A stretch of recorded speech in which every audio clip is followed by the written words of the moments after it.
Hey, what is up, guys? You're watching Epic Pokemon TCG, and in today's video, guys, what I got for you, we're going to be taking a look at a Miraidon deck.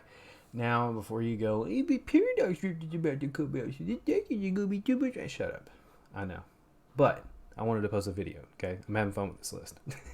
um, so yeah, I just wanted to go ahead and post this Miraidon deck. It is a mixture of the Turbo version / it is a Path of the Peak version.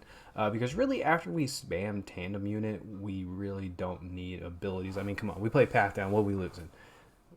Restart and Fleet-Footed. I mean, yeah, they're very strong abilities when we're able to get them off because you never know what we can draw. But we're really going to be hurting other decks more than us. So, I mean, it seems like a fair trade-off. So we're going to start off by taking a look at Miraidon EX. Of course, has the ability Tandem Unit, which is essentially just, Battle VIP Pass for electric Pokemon. And then we also have Photon Blaster for 220, which is really nice. It hits a lot of Pokemon for that perfect amount of damage, so you can get a couple prizes up early. The only downside is this Pokemon can't attack during your next turn. But we do have Switch Card, Escape Rope, things like that in here to kind of get around it. Or we can just retreat into a new attacker because we do have Flaffy that has Dynamotor, which is nice. So that way we can get access to some other energy. For the most part, this is the typical lineup. Of course, we got Raichu, Raikou. We have Flying Pikachu V for the free retreat option. We also have Mew EX from Pokemon 151 in this deck with the ability Restart, which just allows us to draw till we have 3 cards. And then also has Genome Hacking, which allows us to copy our opponent's active Pokemon's attack, which could be really funny for certain situations. We also have Squawk ability with Squawk and Seize. Pretty much this card is useless after your first turn because you can only use it on your first turn. You just discard until you have 6. Or discard and draw till you have 6, excuse me. So this just allows you to kind of pop off and get that early electric generator spamming going, so that way you can start attacking quick. We do have Zapdos from Pokemon Go in here just to give us 10 extra damage. Some Pokemon have 230 HP, which is going to become really, really clutch with, of course, Miraidon in this deck. And I'm trying to see, really, this is kind of generic. I mean, of course, we do have the 4 electric generator. Look at the top 5, and then choose up to 2 electric energy and attach them to our Pokemon any way you like, which is incredibly powerful. We do have Bravery Charms in here to be a little extra beefy. We have 1 Forest Seal, so that way we can just get access to our V-Star power. And then these supporters are pretty generic. We got the 4 Research, 3 Boss's Orders, 2 Ionos, 2 Judge, and 1 Arven. So really the strategy with this deck is to just spam generators. We got Flaffy to recover energy. We're attacking with Miraidon. We got Raikou in there as like a quicker secondary attacker. And then we also have Raichu V, which can, of course, be a huge, huge hitter if we just kind of spam the field with some electric energy. And then Mew EX, that is in here just kind of like a splash wall attacker that you can kind of work around with. Genome hacking is very useful in a lot of different situations. So it's very, very strong. Plus Restart, it can really bail you out of a tight spot. If you get, like, I don't know, the 1 or something like that, it can get you a couple extra cards depending on what you draw. But yeah, other than that, man, this is a incredibly straightforward Miraidon deck, and I really wanted to cover it. And I do have a gameplay to show off for you guys today. Hope you do enjoy it, and hopefully I don't sound like I'm in a cave again, because holy crap, I sounded bad when I was recording this earlier. For some reason, my mic was picking up twice, and it was, thank you, Electric Sprayer, and it was just, blah. This room has a lot of echo to it. Like, there's not really any carpet in here. Like, this is just, my floor is Brazilian, pretty much. So, yeah, anyway, let's get into the gameplay. And you just love when you play a game and your opponent opens double battle VIP pass. Oh gosh. But anyway, I decided to try something a little different with my gameplay commentaries here when I'm going back over old footage. So let me know what you guys think about this format. Just me kind of going back and, webcam, all that good stuff. But off of that, my opponent grabbed 2 Charmander, an Entei V, and a Pidgey. So obviously we were facing off against Charizard Pidgeot. And I don't have a great hand here.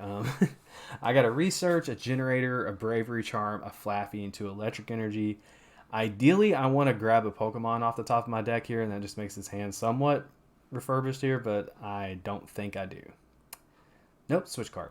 So here, I could have just attached a Bravery Charm, but I just kind of decided to pitch it. I don't really want to do this Research, but unfortunately, I just kind of have to. So I'm down a Bravery Charm, and I'm also down an Electric Generator. However, I do Research into some pretty good stuff. I get the Tandem Unit off. And here, this decision was just kind of difficult. I was like, man, do I want to grab the Mareep? And then I just got to thinking, I'm like, like, I'm going to grab the Pikachu here too, because I'm fully expecting my Mareep to go down. So I was like, you know what? I'm just Just going to go ahead and grab the second Mareep, grab the Flying Pikachu, so that way I can promote that to the active spot when Mareep goes down, and just kind of set it for next turn. And the wonderful thing here about this turn, this Static Shock ended up being very important. So I already got 10 damage on the Entei V, so that means Miraidon can just kind of come in and finish up and just kind of take out Entei. I also did pull a Path of the Peak off of my hand, so that means my opponent's abilities are going to be shut off right now unless they're able to get rid of my stadium.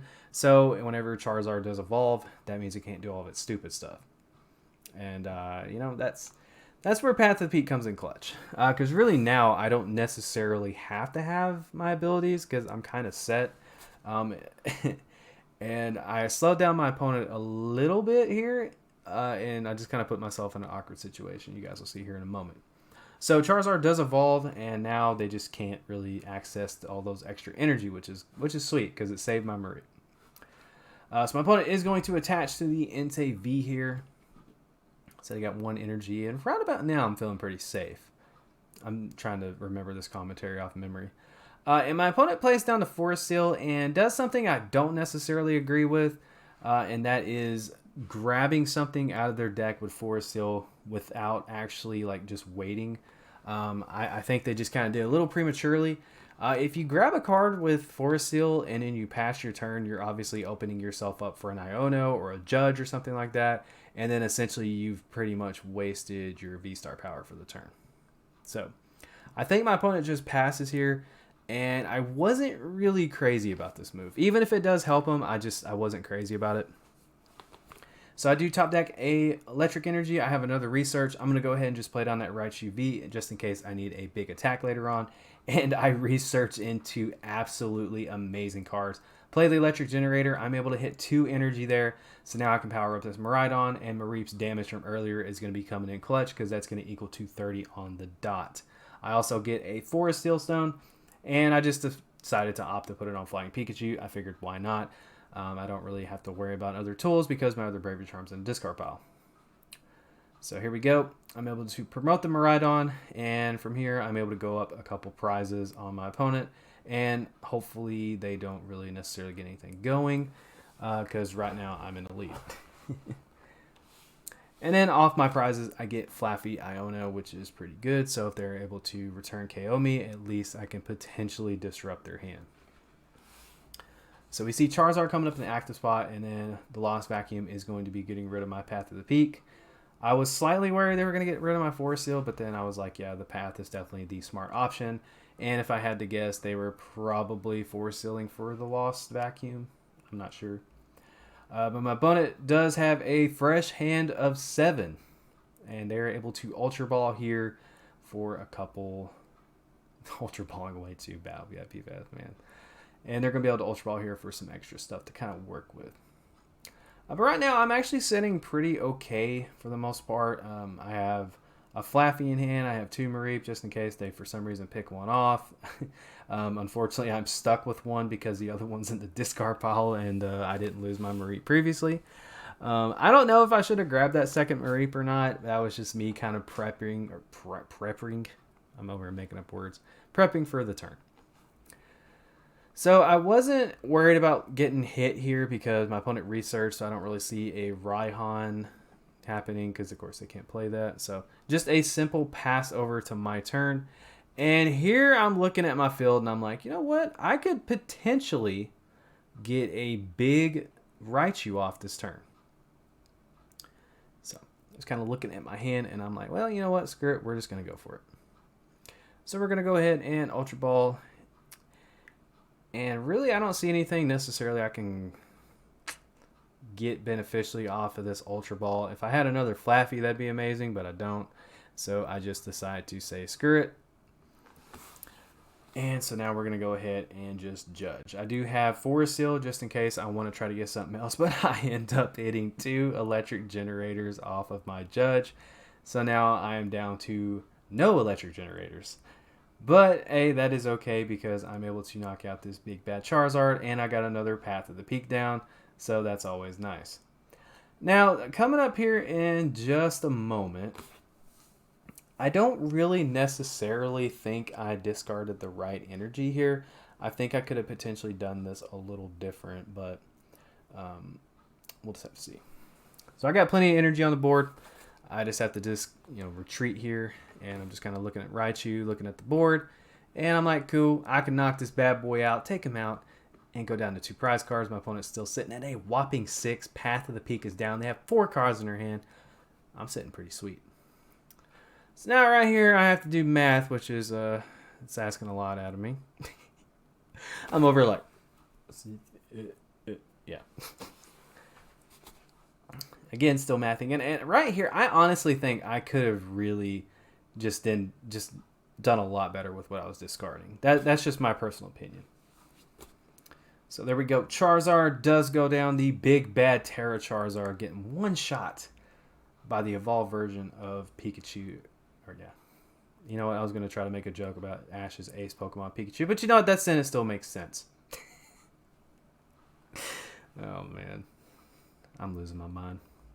The commentary I had recorded originally was way better. I should have just watched that and just tried to mimic that. But we do see Radiant Charizard coming down. Unfortunately, my opponent does not have access to its ability due to Path of the Peak. So, yeah, this is looking pretty good on my part. Now, next turn, however, I'm going to be like, well, what can I really do? Because I kind of discarded all of my energy. I don't really have a lot going on. But I do have a Research, and I do have a Forest Seal, and I do have Flaffy. So we can salvage something here, right? So it's going to come back to me. And yeah. I draw a Ultra Ball, which is pretty nice, especially because I have a Professor's Research in my hand, so I'm able to just kind of get some stuff I don't really need out of my deck. And that's one of the best things about cards like Ultra Ball and Research and stuff is just pitching dead cards that you just cannot use anymore. So right here, immediately I know what I'm going for. I'm going for that Squawk ability because if I just don't want to draw it anymore, there's just no point in me getting it. So I'm able to pitch that for Fresh Hand of 7. And I draw into the Escape Rope, which is the exact card I needed, so I don't have to use my Forest Seal. So that's still just kind of sitting there big chilling. I know my opponent does play Lost Vacuum, but if they have it, they have it. But they're probably going to be prioritizing Path of the Peak over that Forest Seal. So now my opponent just is kind of sitting in a difficult decision. What do they want to promote? Do they just want to send up the other Charmander? Do they want to sacrifice that Manaphy? What do they want to do? But I hope you guys are all doing well. Thank you for tuning into the video today. We're trying something new, okay? We're trying something new. We're going to see. All right, so right here, I don't really want to see Zapdos or Nest Ball, so I'm just going to go ahead and Ultra Ball. And I figured, you know what? We can grab the Mew. The Mew might be funny. We'll just see how this goes. And here I'm able to just Lightning Rondo for a grand total of 200 damage. Way too much damage to be knocking out that Charmander. And now I'm down to 1 prize card. My opponent's still sitting at 6. They got 1 card in their hand. I have Path of the Peak. It's looking like it's a pretty good time. So yeah, I think that is about it. I think my opponent doesn't really do too much else. They just kind of sit there, accept defeat, and pass the turn over to me. Didn't ever get to use my Forest Seal. Didn't get to use my Mew, unfortunately. But hey, that's all right. We got 1,000 things going on in this deck. Yeah, Miraidon's just a lot of fun, and I'm very excited to just kind of get back out into the world after my surgery and kind of play around with Paradox Rift. But thank y'all so much. Hope you all have a fantastic rest of your day. Thank you so much for tuning into the video. Take care, guys. I love you. We were able to take down Charizard. Path to the Peak was the freaking MVP in this matchup. And that's going to do it, guys. Thank you again. And this is Epic Pokemon TCG signing out. Paradox Rift videos coming very soon. Don't forget to like, follow, and obey.